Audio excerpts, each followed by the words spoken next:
Today I want to talk about holiday travel, particularly Interstate 81. Most of us have to jump on an interstate to get to grandmother's house, where we go over the river and through the woods and on an interstate. And Interstate 81 is one of those amazing historical interstates here in our country, the great US of A, that is sort of historical, sort of famous, maybe infamous is the right word. Now, I've grown up on an interstate. In fact, I have a great video about growing up around the interstates my whole life, particularly Interstate I-75, or not Interstate I-75, just I-75. Interstate 81 is a little different than I-75. It's nostalgic, but not for the same reason. See, Interstate 81 goes through all of these states, every single one of these states. It's a lot of states, a big interstate.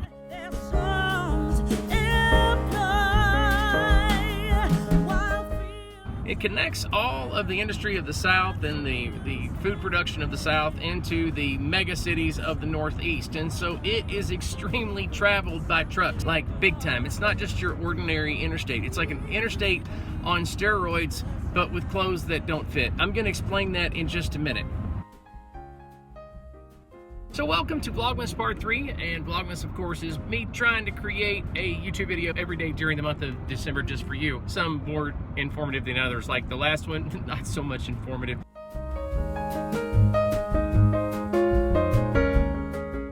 The highway that runs across or runs down the length of the Shenandoah Valley is sort of a historical area. I mean, you've got a historic area. I mean, you've got the Civil War roads that ran through there, the old Indian hunting grounds that ran through there. So very established route through the Shenandoah Valley down to the Tennessee Valley. Very historical route. If you look at it on the map, it makes perfect sense. You've got the Great Valley that extends this entire region, and basically Interstate 81 goes up in the middle of it. Except Interstate 81 does change elevations quite often. Now, I-75 changes elevations at a few places, but Interstate 81 has got a few things that's sort of aggravating. First of all, the shoulders are very narrow, and this has been a huge problem.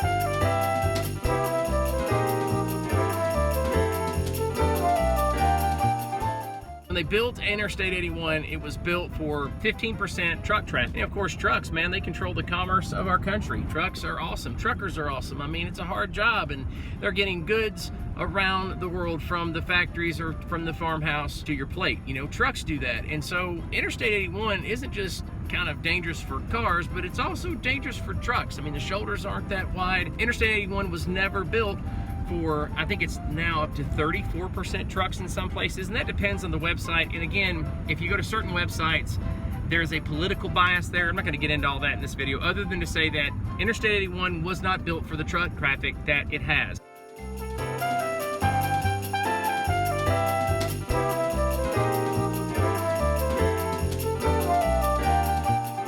So roads are better now than they ever have been in history. I mean, think about it. People travel now during the holidays more than ever, and they don't just take airplanes, they drive, and they drive great distances. Weather plays into this as well. Bad holiday weather, which they're experiencing now. It's 2019, and up in the Northeast, which they always experience difficult weather during this time of year, but they're experiencing, you know, their first big snowstorm of the year. So holiday traffic up there is going to be pretty rough. But anytime you're on Interstate 81, you're in for, well, some beautiful scenery and some beautiful landscape, but also you're in for some difficult traffic.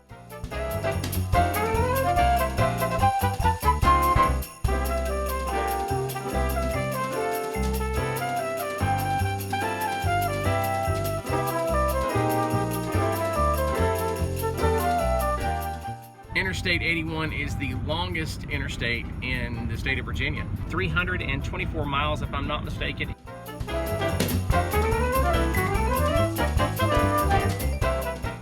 But you know what? It's not the most dangerous.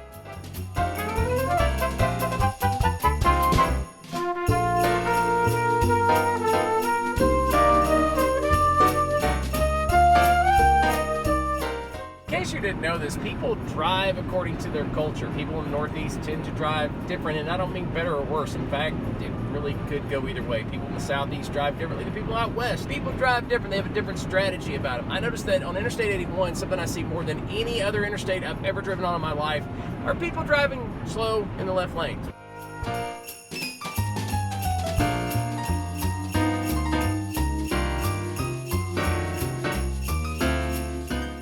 So what happened with Interstate 81? Well, I'll tell you, they're getting a $2.2 billion facelift. They're gonna widen the road in a lot of places, and this had a lot to do with some lobbying down in Roanoke, from what I understand. I'm still new to Virginia, so politically, I can't say that I know a whole lot politically about what's going on in Virginia. When Carol and I were commuting back and forth to Harrisonburg from Chattanooga, I know that I complained about Interstate 81 a lot because it was so narrow and all of the traffic jams, and what should have been basically a 5 or 6 hour drive through the state of Virginia sometimes was 7 and 8 hours, depending on the time of day. I got to where I wanted to travel only like after midnight, because that was when the interstate was actually at its best as far as the traffic's concerned. But this year in 2019, they're going to do a $2.2 billion facelift to Interstate 81.